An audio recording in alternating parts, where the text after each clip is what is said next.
Welcome back to the channel. Well mate, the Ranger moved on a little bit since the last video. Meant to do a bit of video yesterday, but didn't. Snowed under yesterday. Snowed under, absolutely swamped. So as you can see, putting the cylinder head on, just torquing it up mate.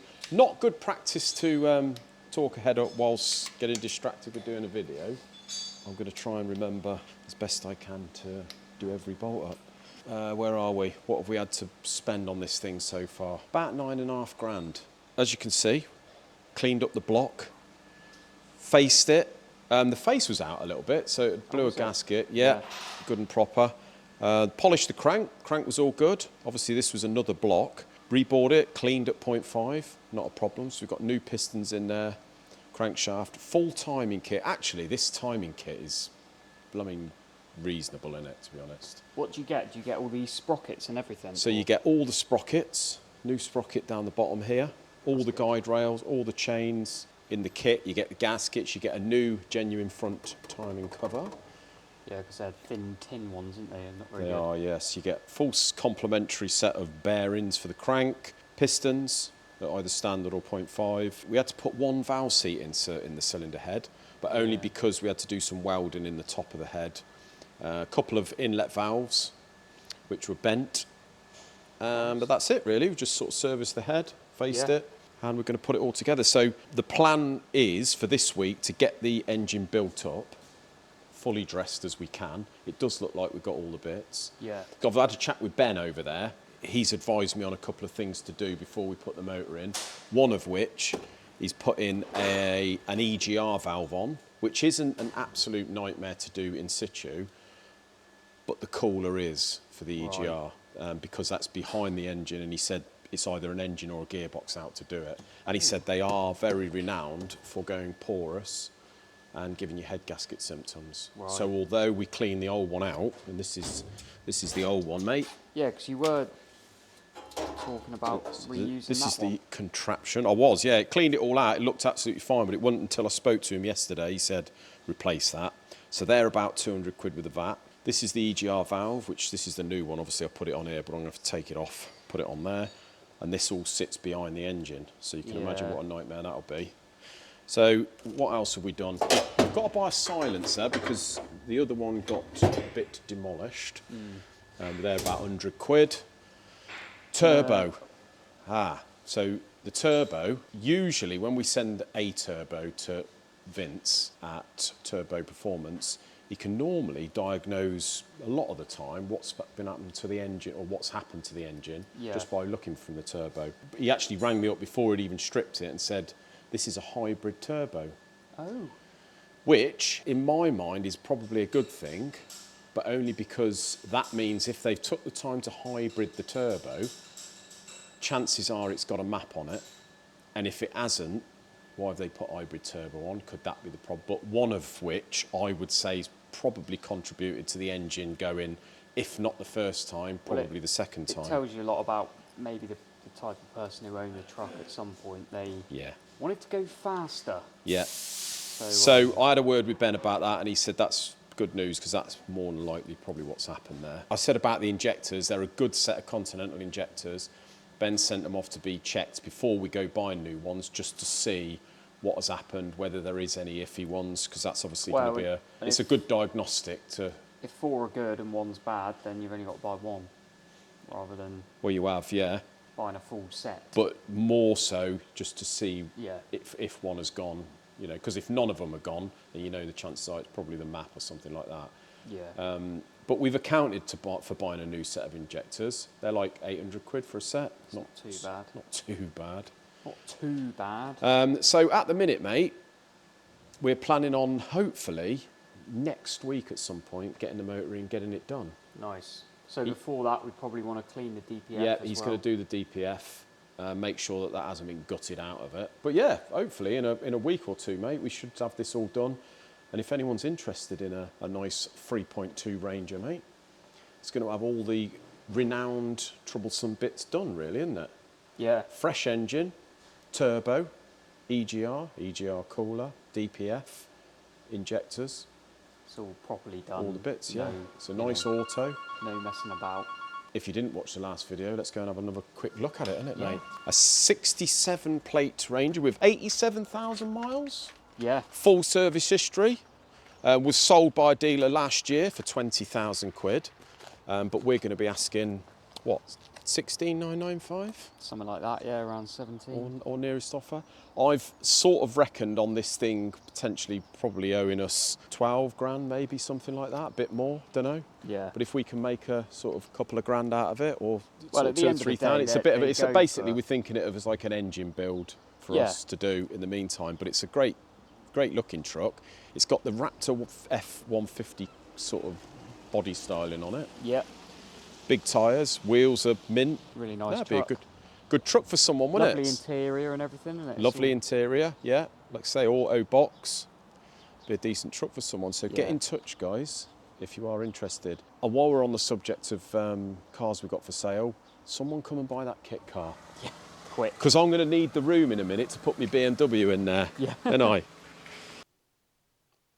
Down the man cave. And we've got a new videographer today, Ted.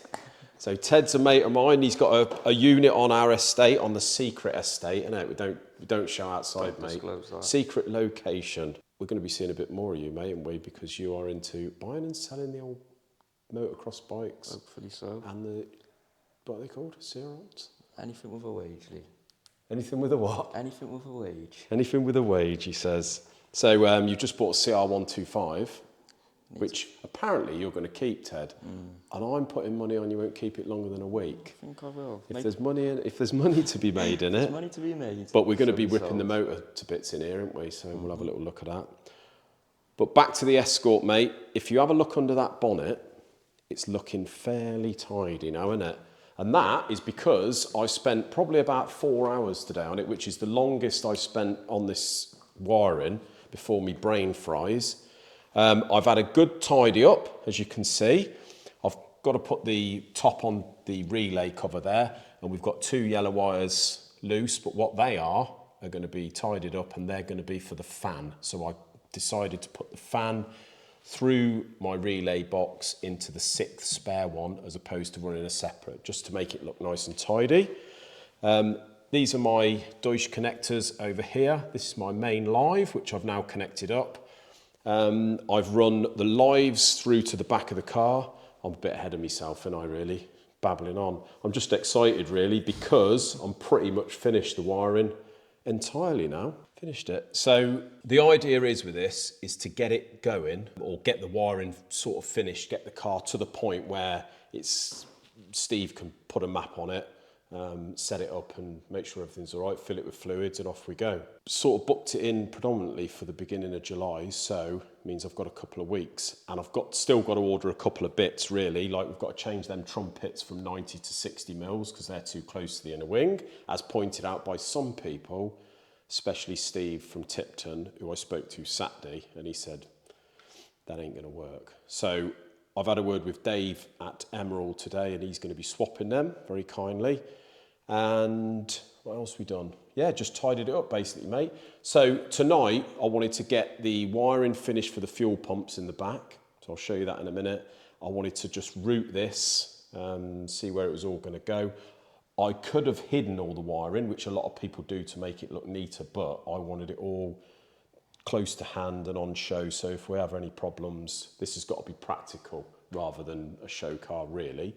But it still looks nice. So basically, mate, what I've done today, wired up the pumps. I've wired the main into the battery for the relays. Finished off a few little bits like earthed out, put the earth from the ECU to the body, just little bits like that, and just basically tidied it up. Gone into the car. Oh, we'll have a look in the boot first.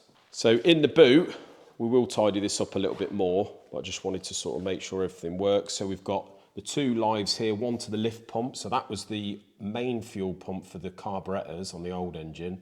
Now we're using it as a lift pump to fill that tank there. It's like an anti-surge pot basically, which then goes back into the main fuel tank. And this one here is the main fuel pump via the filter. So wired all that up. I've used the earth from the old lift pump going back to the earth of the body via the isolator switch You ain't got a clue what I'm talking about, have you, Ted? Scooby-Doo, In one ear, out the other.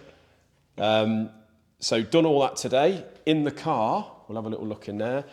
I've managed to get rid of quite a few wires. You know what it's like with these old cars. They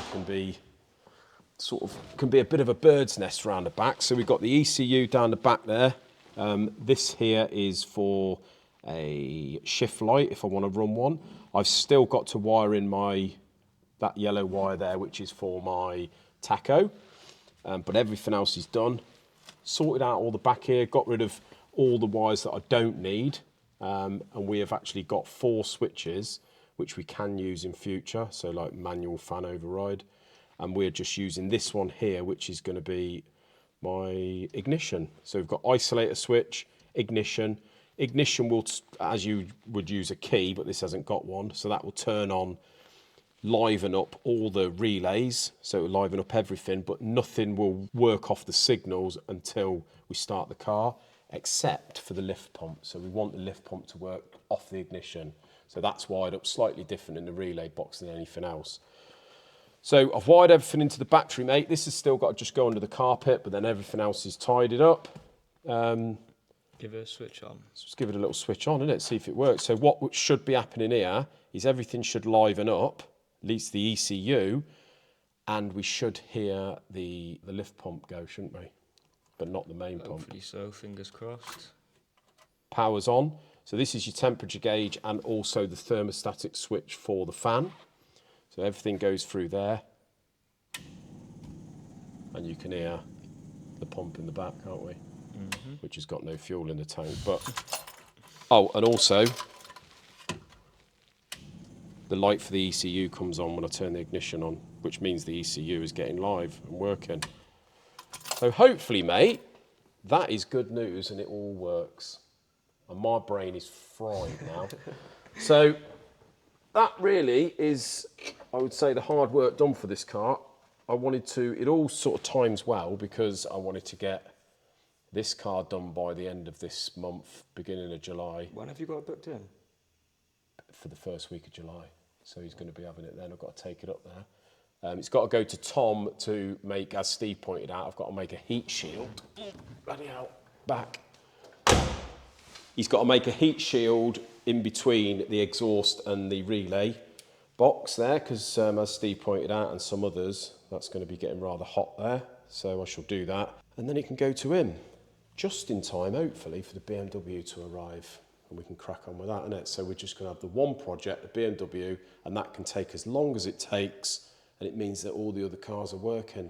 Good news. And hopefully, some of them sell. Like the orange thing at the back there. Come on, guys, grab a bargain. Innit? Make some space and free up some cash. That's what we want to do. So there we go then. Babbled on enough, Ted, and I. Till another video. Thanks for watching. Cheers, guys.